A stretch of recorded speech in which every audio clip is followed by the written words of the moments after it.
President Biden's economic advisors assure us that this inflation Iowans are seeing with their own eyes is just temporary and really nothing to worry about. But it is real and it is happening.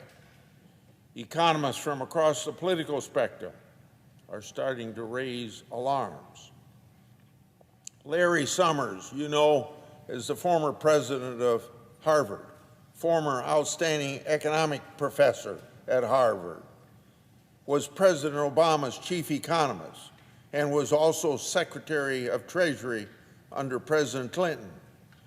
Larry Summers warned that the $2 trillion Biden stimulus that was rammed through Congress on a partisan basis was way too big.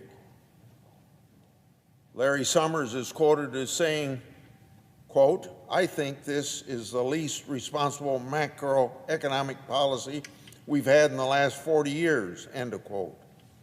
And more recently, in a Time magazine interview conducted after the release of the president's budget, he expressed concerns this way, quote, that we're injecting more demand into the economy, that the potential supply,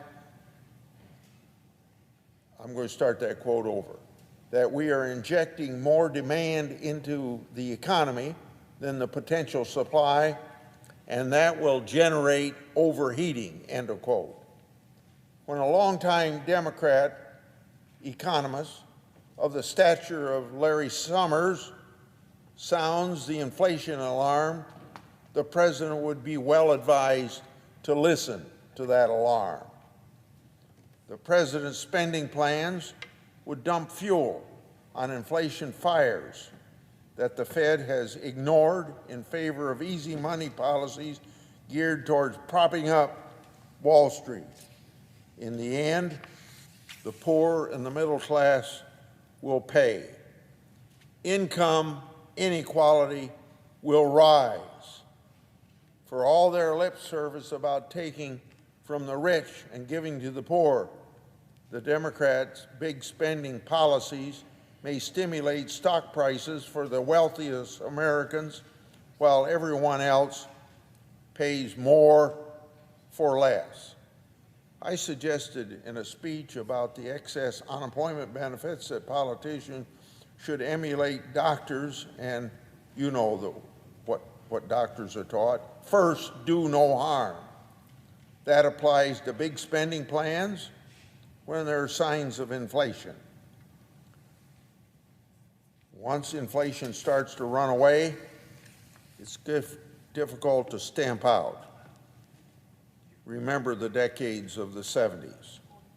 The Fed would have no choice but to aggressively hike interest rates, which could trigger a recession.